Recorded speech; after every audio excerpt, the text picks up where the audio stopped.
September 21st, 2025, we're approaching the autumnal equinox. That day and the night are equal lengths.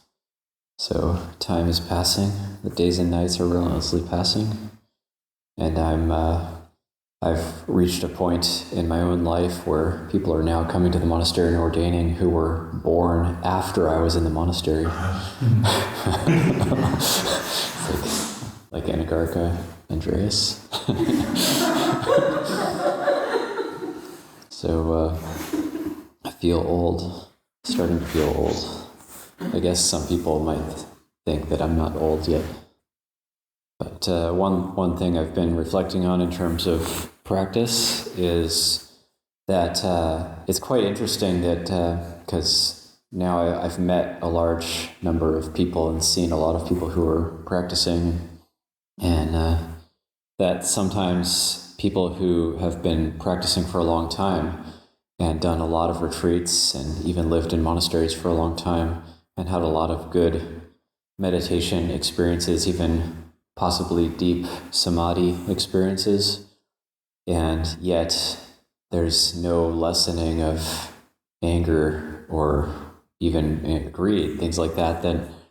And why is that? So it's a good reflection, I think, in terms of the practice, that if we have deep meditation experiences, that in and of itself doesn't necessarily lessen the defilements. They go into abeyance during that time that we're on our cushion, but then when we're off the cushion or when we're just going about our daily life, then has our sense of anger, annoyance, and irritation become less or not? And if it hasn't become less, then we're not actually getting much from our meditation. So we need to actually shift the focus a little bit.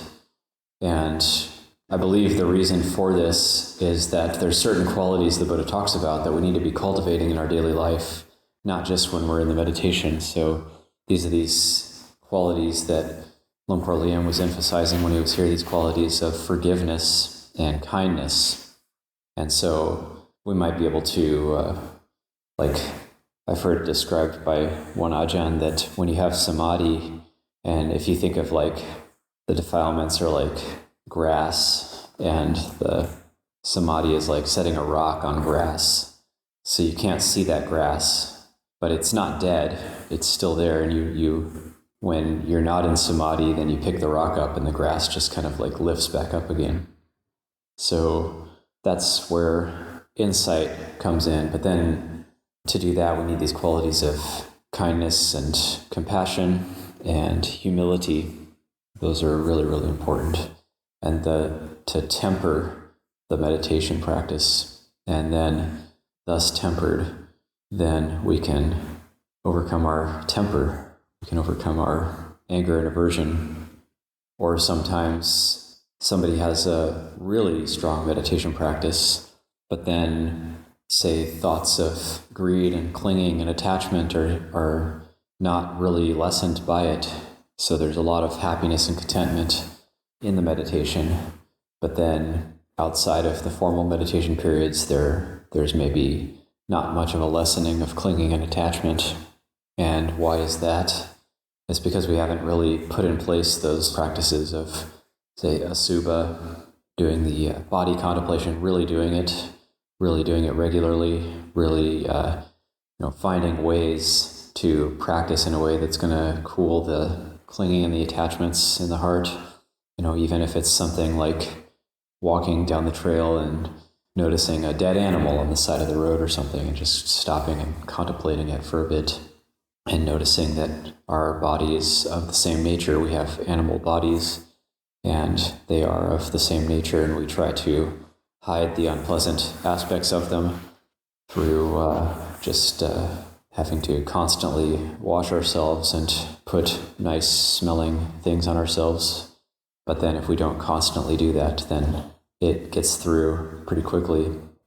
But then sometimes we can go in the other direction too. There's a story of a monk at Wapananachat way in the past who decided he wasn't going to bathe for the entire Vasa, just to do that contemplation in a more full and complete way.